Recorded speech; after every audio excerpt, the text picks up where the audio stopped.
Sebelum lanjut nonton video ini, jika kalian suka dengan channel Pegawai Jalanan, silahkan kalian support kami dengan cara subscribe dan klik tanda loncengnya. Silahkan gunakan headset Anda untuk mendapatkan kualitas suara yang jernih. Selamat menonton.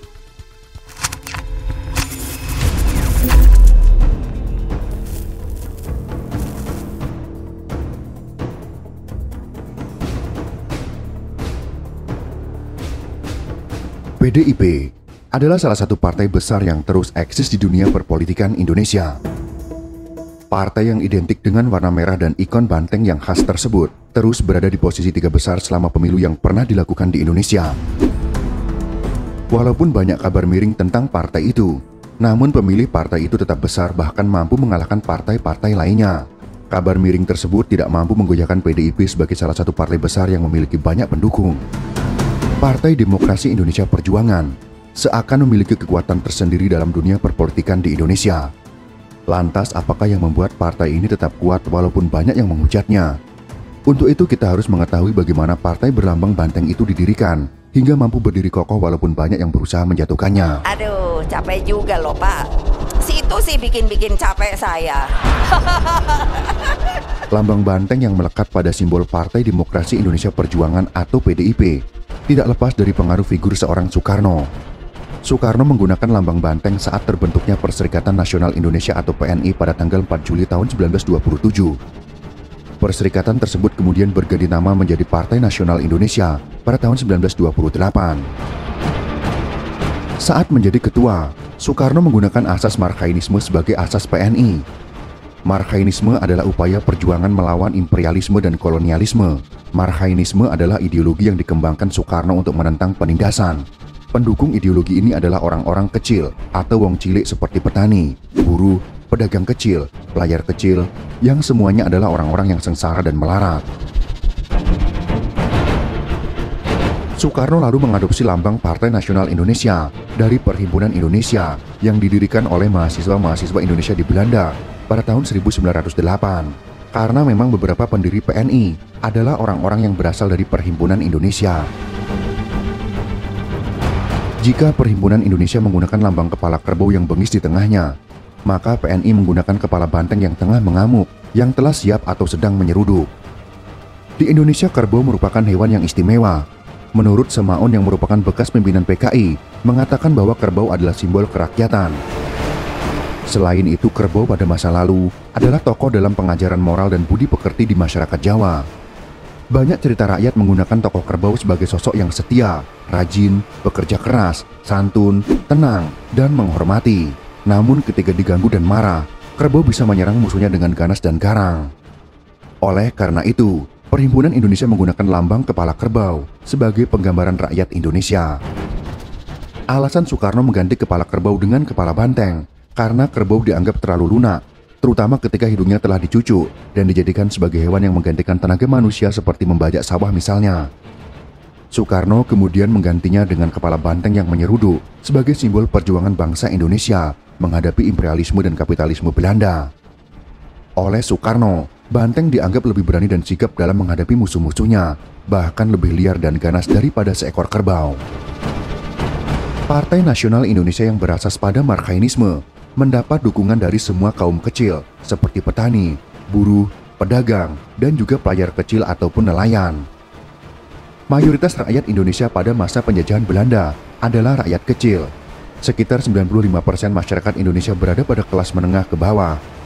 Marxisme yang merangkul rakyat kecil dan menentang kapitalisme langsung menarik simpati masyarakat. PNI kemudian terus berkembang dengan asas Marxismenya yang memiliki banyak simpatisan.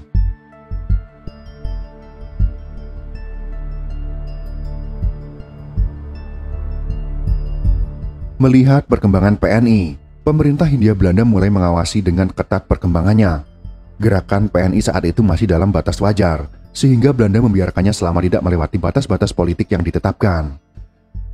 Pada akhir tahun 1928, Soekarno dan juru pidato PNI lainnya kian gencar mengkampanyekan kemerdekaan. Setiap rapat-rapat umum yang digelar PNI dan dihadiri Soekarno selalu dihadiri oleh banyak massa, yang membuat pemerintahan Hindia Belanda gerah bukan kepalang. Hingga pada akhir tahun 1929, tersiar kabar provokasi bahwa PNI akan mengadakan pemberontakan di awal tahun 1930. Pemerintah Belanda lalu mengadakan penggeledahan dan penangkapan terhadap para pemimpin PNI, yaitu Insinyur Soekarno, Maskun, Gatot Mangkupraja, dan Supriyadinata pada tanggal 29 Desember tahun 1929. Pada tanggal 18 Agustus tahun 1930, Soekarno membacakan pidato Indonesia menggugat di hadapan pengadilan pemerintah kolonial Belanda.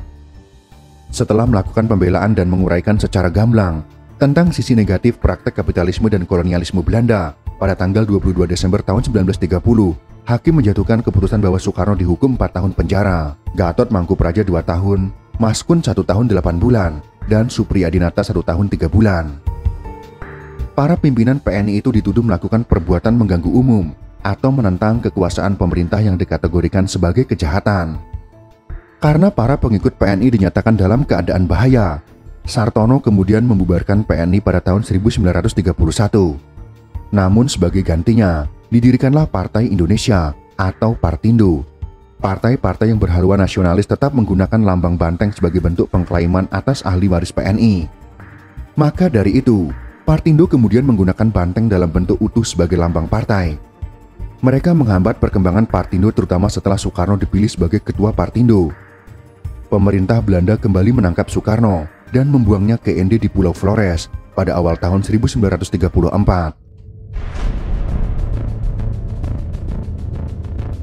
Soekarno pun akhirnya mengundurkan diri dari Partindo. Tekanan berat dari pemerintah Belanda membuat Partindo dibubarkan pada tanggal 18 November tahun 1936.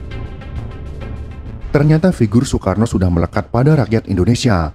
Ketika digelar Kongres Gabungan Politik Indonesia atau GAPI, banyak peserta yang mengusulkan memasukkan gambar kepala banteng ke dalam bendera merah putih. Seperti yang diketahui, bahwa banteng adalah ciri khas dari asas nasionalisme Soekarno.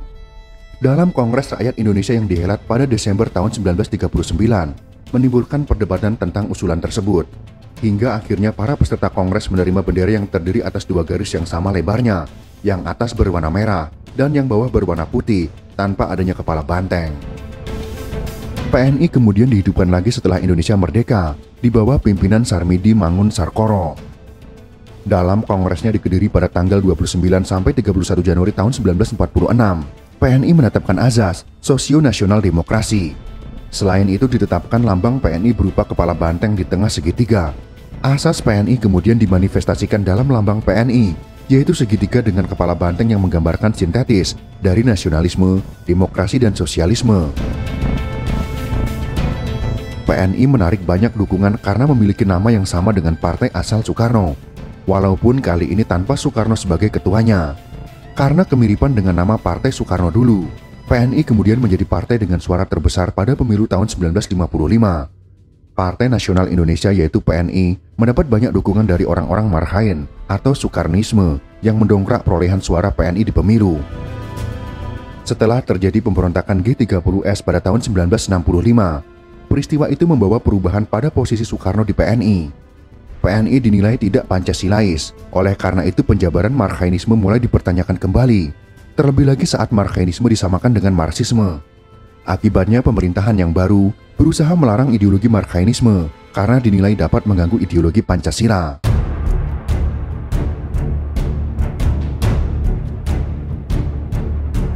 Ketika pemilu pada tahun 1971 digelar, Soeharto berpendapat tidak perlu terlalu banyak partai di Indonesia. Soeharto berkaca pada kegagalan konstituante tahun 1955 sampai dengan 1959, di mana seluruh parpol cuma berdebat dan ngotot sehingga tak ada keputusan yang bisa diambil. Maka Soeharto membatasinya menjadi 3 partai saja. 9 partai politik yang bersaing pada pemilu tahun 1971 kemudian digabung menjadi 2 partai berdasarkan pandangan politiknya, sedangkan Partai Golkar berdiri sendiri.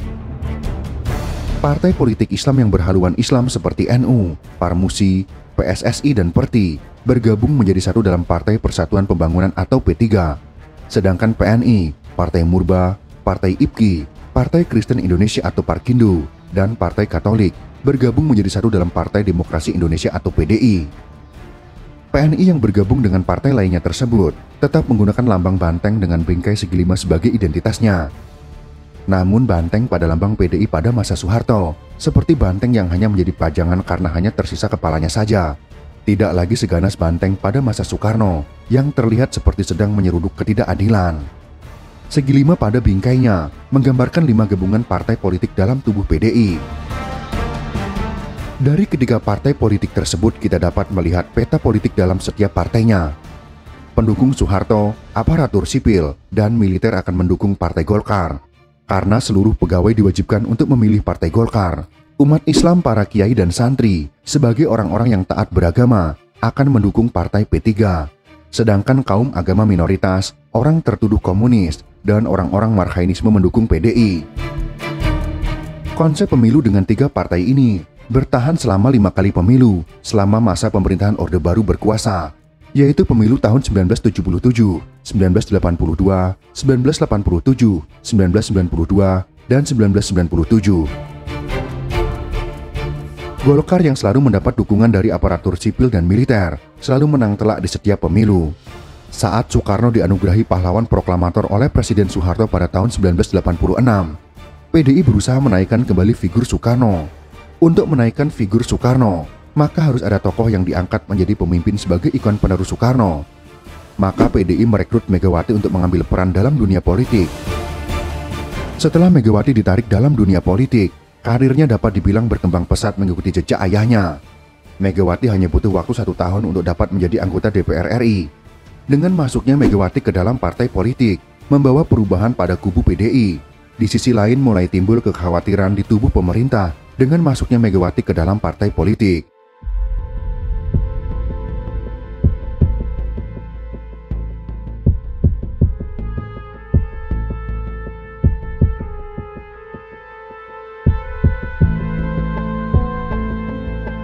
Konflik internal pun terjadi di kubu PDI, terutama saat banyak yang mendukung Megawati untuk mencalonkan diri menjadi ketua umum PDI. Pemerintah kemudian menerbitkan larangan mendukung pencalonan Megawati Soekarno Putri dalam Kongres Luar Biasa pada tanggal 2-6 Desember tahun 1993 di Asrama Haji Sukolilo, Surabaya, Jawa Timur. Larangan tersebut ternyata berbanding terbalik dengan keinginan peserta KLB. Kemudian secara de facto Megawati Soekarno Putri dinobatkan sebagai Ketua DPP PDI periode 1993 sampai 1998. Barulah pada Musyawarah Nasional atau Munas tanggal 22 sampai 23 Desember tahun 1993 di Jakarta, Megawati Soekarno Putri dikukuhkan sebagai Ketua Dewan Pimpinan Pusat atau DPP PDI secara de jure. Konflik internal PDI terus terjadi hingga diadakan kongres pada tanggal 22 sampai dengan 23 Juni tahun 1996 di Asrama Haji Medan. Sebelum kongres dilaksanakan, pada tanggal 20 Juni tahun 1996, para pendukung Megawati Soekarno Putri melakukan unjuk rasa hingga bentrok dengan aparat keamanan yang menjaga kongres. Pemerintah Soeharto kemudian mengukuhkan Suryadi sebagai Ketua Umum DPP PDI pada tanggal 15 Juli tahun 1996. Pendukung Megawati yang tidak terima dengan putusan tersebut lalu menggelar mimbar demokrasi di halaman kantor DPP PDI, Jalan Diponegoro nomor 58, Jakarta Pusat. Bentrokan tak dapat dihindari. Pada tanggal 27 Juli tahun 1996, saat muncul rombongan berkaus merah kubu Suryadi, bentrok pun terjadi antara kubu pendukung Suryadi dan pendukung Megawati. Peristiwa tersebut dikenal dengan kerusuhan 27 Juli atau disingkat dengan peristiwa Kuda Tuli. Megawati sempat mengibarkan bendera perlawanan dengan melalui jalur hukum, namun usaha tersebut ternyata kandas di pengadilan. Dalam catatan sejarah demokrasi Indonesia terjadi hal yang sangat unik. Pada saat pemilu tahun 1997, para simpatisan Megawati memberikan suara mereka kepada P3. P3 memperoleh banyak tambahan suara, sedangkan perolehan suara PDI kubu Suryadi merosot sangat tajam. Ternyata pamor Megawati semakin naik sehingga lahirlah istilah Mega Bintang. Massa yang mendukung Megawati semakin banyak setelah peristiwa Kuda Tuli.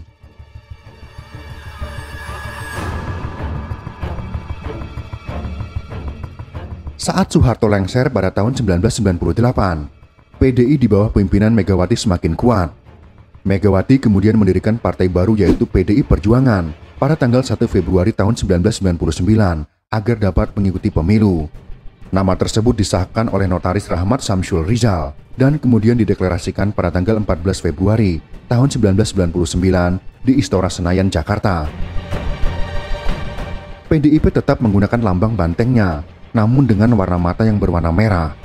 Lambang merah banteng dengan pandangan tajam melambangkan sikap selalu waspada terhadap ancaman dalam berjuang. Sementara itu, moncong putih melambangkan dapat dipercaya dan komitmen dalam memperjuangkan keadilan dan kebenaran. Warna dasar merah melambangkan keberanian dalam mengambil resiko dalam memperjuangkan keadilan dan kebenaran untuk rakyat. Ketika pemilu tahun 1999, PDIP di bawah pimpinan Megawati berhasil memenangkan pemilu. Walaupun tidak menang telak, namun PDIP berhasil mendapatkan lebih dari 30% suara. Sebuah perolehan suara yang banyak jika dibandingkan pemilu tahun 1997, di mana gabungan suara pendukung Megawati dan P3 hanya mendapatkan 22% suara saja. Setelah memenangkan perolehan suara, para pendukungnya kemudian memaksa agar Megawati menjadi presiden. Mereka mengancam, jika Megawati tidak menjadi presiden, maka akan terjadi revolusi. Untuk mencegah terjadinya kerusuhan, maka diadakanlah sidang umum pada tahun 1999 sebagai upaya pemilihan presiden. Dalam hasil voting tersebut, Megawati kalah tipis dari Kiai Haji Abdurrahman Wahid, sehingga Abdurrahman Wahid ditetapkan sebagai Presiden Republik Indonesia. Walaupun pada akhirnya, Megawati ditetapkan menjadi presiden setelah Kiai Haji Abdurrahman Wahid diberhentikan oleh MPR karena berusaha membubarkan legislatif dan membekukan Partai Golkar. Saat menjabat sebagai presiden, Megawati membuat kebijakan yang kontroversial. Kebijakan yang dinilai kontroversial adalah sistem outsourcing, lepasnya 3 pulau dari Indonesia, dan penjualan Indosat kepada pihak asing. Para lawan politiknya kemudian menggunakan kesempatan tersebut untuk memperburuk citra Megawati. Akibatnya PDIP kalah suara pada pemilu tahun 2004 dan 2009. Walaupun kalah suara, namun PDIP tetap berada di papan atas perpolitikan Indonesia. Pada pemilu tahun 2014 dan 2019, PDIP berhasil menjadi partai dengan perolehan suara terbanyak. Pendukung PDIP yang konsisten membuat PDIP mampu mengalahkan pesaingnya. Namun sayangnya, Megawati kembali melakukan suatu hal yang kontroversial, terutama saat kelangkaan minyak goreng. Tidak hanya itu, ucapan Megawati yang mengatakan tidak mau membantu tukang bakso dan Jokowi adalah petugas partai seakan menjadi blunder untuk PDIP. Ditambah dengan kader-kader PDIP yang banyak melakukan korupsi, menjadi bahan gorengan lawan politiknya. Bahkan anak Megawati, yaitu Puan Maharani, mendapatkan hujatan setelah mengesahkan Undang-Undang Ciptaker yang dinilai masih cacat dan perlu diperbaiki. Partai yang dikatakan sebagai Partai Wong Cilik tersebut kemudian diplesetkan menjadi Partai Wong Licik karena banyaknya citra buruk yang disebarkan lawan politiknya. Akankah citra tersebut akan membuat citra PDIP turun pada pemilu tahun 2024 atau malah semakin kuat? Kita akan menjadi saksi sejarah di tahun 2024 mendatang. Namun perlu diingat kembali, PDIP adalah partai yang tumbuh di bawah tekanan. Artinya memang partai yang sesuai dengan namanya, yaitu perjuangan. Karena memang didirikan benar-benar dengan perjuangan yang berat. Mulai dari awal berdirinya PNI yang ditekan oleh pemerintahan Belanda, PDI yang berada di bawah tekanan pemerintahan Soeharto, hingga tekanan masyarakat karena kebijakan kontroversial yang dilakukan oleh Megawati. Namun PDIP tetap mampu menjadi pesaing dari lawan politiknya, bahkan mampu memenangkan pemilu. Pemilih mereka adalah Wong Cilik, yang dulunya adalah Marhainisme atau Soekarnoisme, yang biasa hidup melarat. Para Wong Cilik ini biasanya tidak mengikuti perkembangan berita, ataupun mereka yang berada di daerah pedesaan, sehingga mereka tidak terpengaruh oleh berita-berita miring tentang partai berlambang banteng tersebut. Selain Wong Cilik, pendukung mereka adalah dari agama minoritas seperti Kristen, Hindu, Buddha, dan Konghucu, serta kepercayaan minoritas lainnya. Bagaimanapun juga, ketika partai-partai difusikan oleh Soeharto, partai dari agama minoritas tersebut tergabung ke dalam PDI, sehingga aspirasi suara mereka dapat tersalurkan hanya melalui PDI, yang sekarang bertransformasi menjadi PDIP. Pastinya akan sangat sulit aspirasinya tersalurkan bagi minoritas jika mereka memilih partai agama mayoritas seperti P3. Hingga saat ini, banyak orang-orang dari agama minoritas akan memilih PDIP sebagai partai politik yang mereka pilih. PDIP juga memiliki pendukung dari kalangan umat Islam. Namun biasanya umat Islam pendukung PDIP adalah orang-orang abangan atau orang-orang yang tidak terlalu terikat terhadap syariat agama yang konservatif.